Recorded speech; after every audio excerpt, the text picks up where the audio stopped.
Hey guys, hey dreamers, hey survivors. It's your girl Michelle from dreamlife.com here on my YouTube channel, Surviving Narcissistic Deception. As you know, I am a survivor of narcissistic abuse, and I created this channel to give more information about narcissistic abuse and to contribute to this incredible community of survivors. And more importantly, what I focus on is making sure that survivors are able to tap back into their creativity, establish self-worth, and create the life, relationships, generate the money, or whatever it is that you want. This is my goal, because for a long time I didn't feel confident enough, and I felt completely disconnected from just being who I wanted to be. And narcissistic abuse can definitely put you in a space and you don't even realize that you're not even living your truth. Tonight we're going to discuss cognitive dissonance. I've been promising this video for a while. Initially I was going to give this video after my premiere, which is on November 10th, but I decided to launch it tonight. So yeah, let's get into it.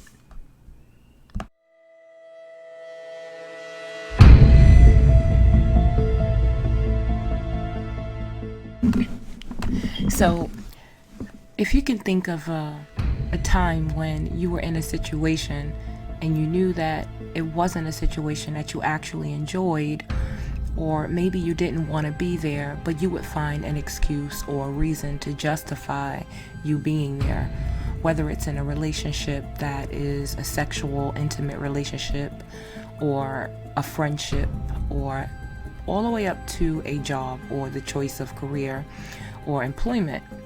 And so a lot of times, like Kanye West made a comment and he said that slavery was a choice, and this comment created a nasty feeling in a lot of people, and people really didn't appreciate this comment. And the reason I mention this comment is because in essence, that comment had some truth to it.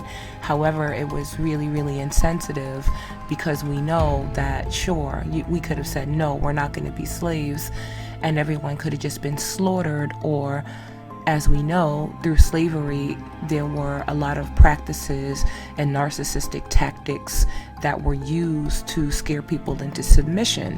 And so a lot of times what happens is, if maybe I'm tough and I'm saying you can go ahead and kill me, but if you bring my child in front of me, or my wife or my mother, and threaten to torture this person in front of me, I choose otherwise. And so, when he said this choice, this is something that was left out, and I think that is what made it such an inappropriate comment to make. It was irrational, but I think that's what he meant. What he meant is that even in the worst situations, we do have a choice, even if what we choose, the outcome, could be horrible. And so the reason I'm bringing this example into this equation about cognitive dissonance is that a lot of times, particularly in slavery, right? Let's think about slavery, but also let's think about when we were children.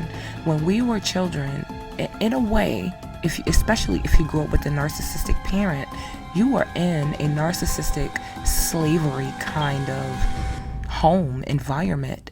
And so the way cognitive dissonance develops is when you're in a situation or being raised by family members, narcissistic family members, whether it's a mother or father or auntie or someone, and this person is hurtful toward you, but the only way for you to survive is to agree with this poor behavior, then you develop what is called cognitive dissonance, which is a defense mechanism, a psychological defense mechanism designed to help us survive the circumstances. And in explaining that right now, it just gave me a crazy feeling, because I can think when I was a child and my grandmother would just be so mean and talk to me in ways that was so disrespectful and undermining me, and never really seemed to care about my feelings or be concerned about my feelings. My feelings just did not matter. But because I was young and I was afraid of her, I wasn't necessarily going to say, you know what, you hurt my fucking feelings, I'm going to walk out of the door, because I didn't have the courage, the authority, or the resources to do that when you're 8 or 9 years old. So you will continue for survival. When a parent mistreats you and it's obvious that the way that they're behaving is not loving, it would be easy to say, you know what, my mother doesn't love me. Yeah, sure, she feeds me, she buys me clothes, she makes sure I get to school on time, I have clean clothes to get to school. At home, our home is clean, we have a refrigerator full of food, we're not in poverty. But there's something wrong with the energy in this house. There's something wrong with the energy in this house. I don't feel like I belong here. I don't feel happy here. I feel happier when I go outside and, I can be out of here from 7 a.m. to 3 p.m. As soon as I get to the door, I feel a sense of a nervousness or like a darkness come over me. In my body, I feel just regret, just wishing I didn't have to go into this house. And I'm hoping that her mood is good so I could have a good rest of the night. It's really unpredictable like that. But when I would go into the door, I would try to be good. I would try to be someone out of my other 2 siblings. It was 3 of us. I would try to be someone at that moment that could bring joy to my grandmother, whether I got a good grade or just anything that I could do to summon her agreeance, to summon some praise, to summon some acceptance. And this is how cognitive dissonance develops. Because in your heart and in your intuition, you know that this person doesn't like you for whatever reason. You can't understand why, right? And you can't leave, or at least you feel like you can't leave. And sure, you can't leave. The whole system is designed to keep the child with the parent. You can't leave. You don't have any bruises. You can't prove this psychological and emotional and spiritual abuse. And even if you're 8 or 9 years old, all you have is a feeling. You can't even articulate what's happening, right? Because we haven't structured society in a way that we can necessarily, run a test, some type of verbal test, to know if a child is living in a home where the child is being narcissistically abused. If there is no physical abuse to help, get the authorities or the companies that are or the agencies that are responsible for looking into stuff like this, they usually need bruises in order to check into this. And so the reason I'm saying this is because what happens is we grow up and we have this type of way of being crystallizes, and we don't know that we have been basically prepared and prepped to become narcissistic target, like prey.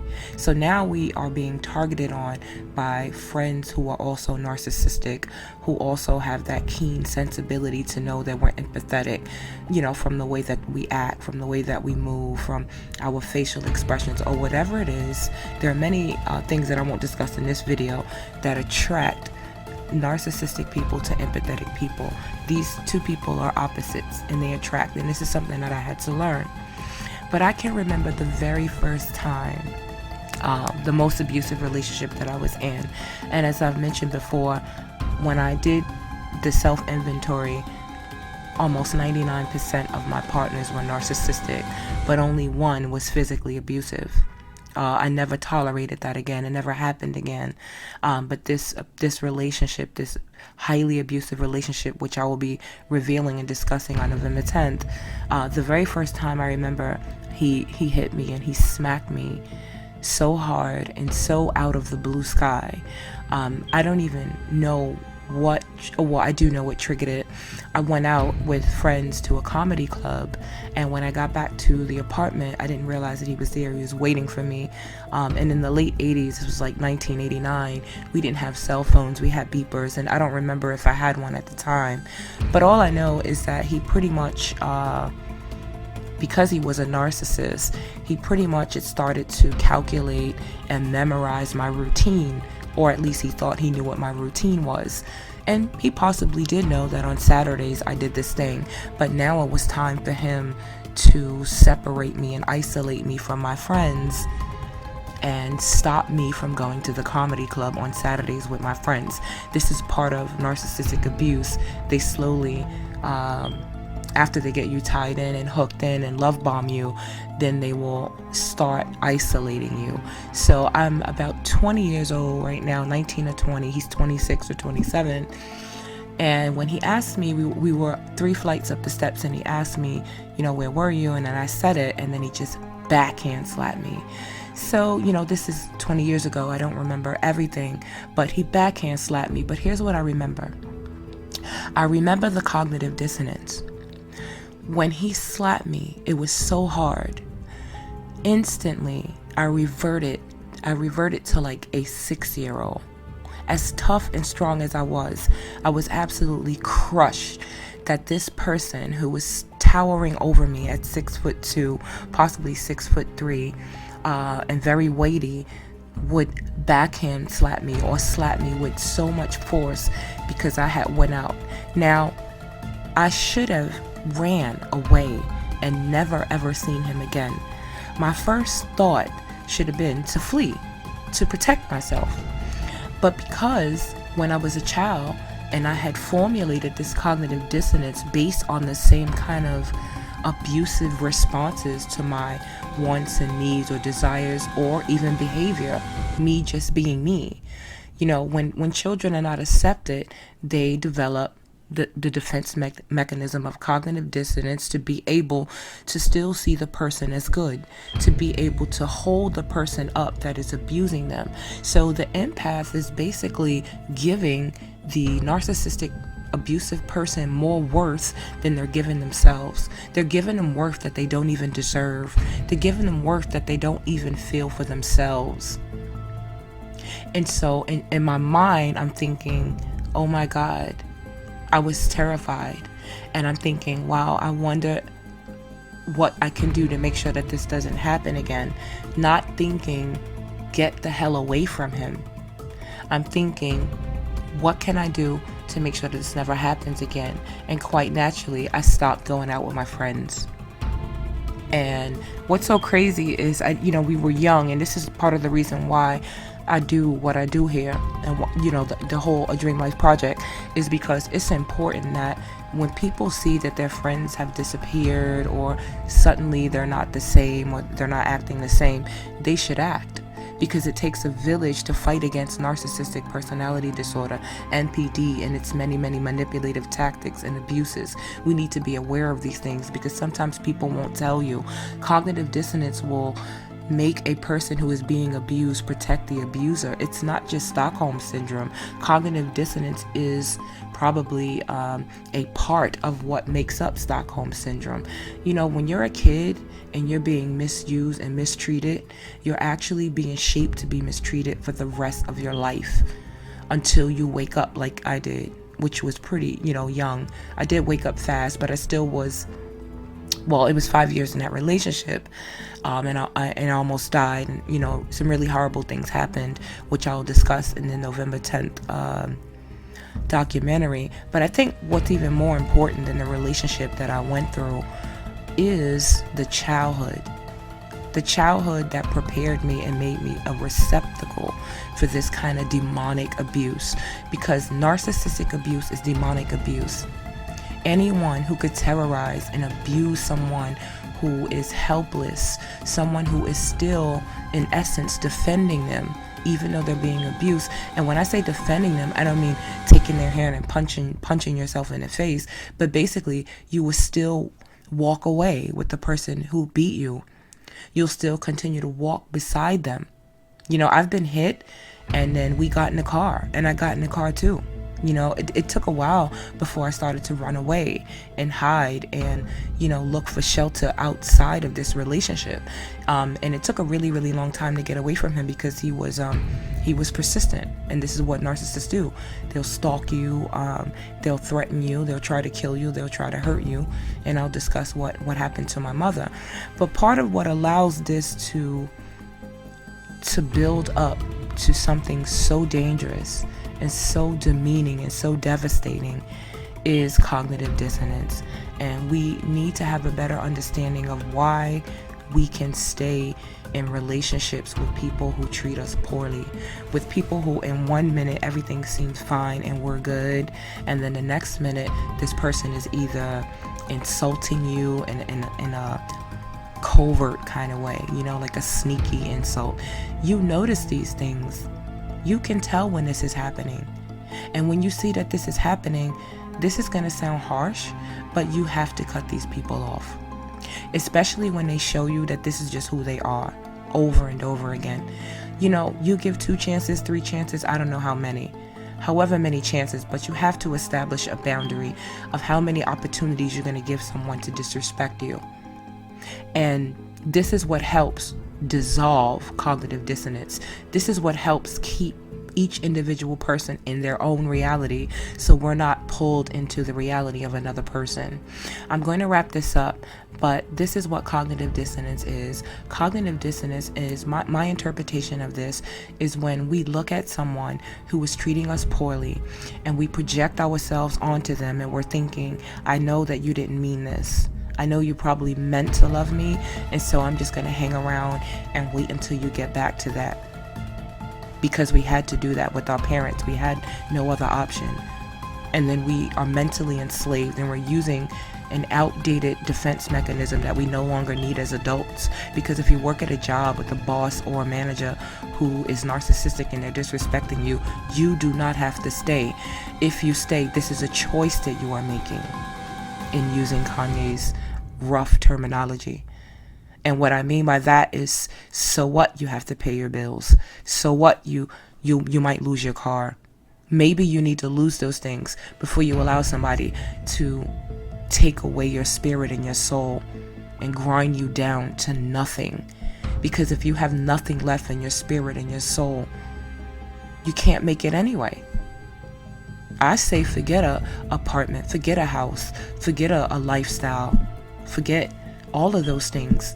You have to put you first, even if it means sleeping on the sidewalk until you can think of a new plan. But do not ever allow cognitive dissonance, or your tendency to feel that you're trapped or think that you owe somebody another opportunity to treat you well, cause you to stay somewhere where you can be seriously hurt and diminished, because narcissistic people will wipe you out. And I'm gonna wrap it up. Thanks for listening. If you like this video, please prove it and check like. If you think someone else could benefit from this video who may be caught in a relationship and they're giving that person more worth than they deserve, share this video. And if you subscribe to my channel, thank you. I appreciate you. And if you haven't subscribed, have a look at the few videos I put up.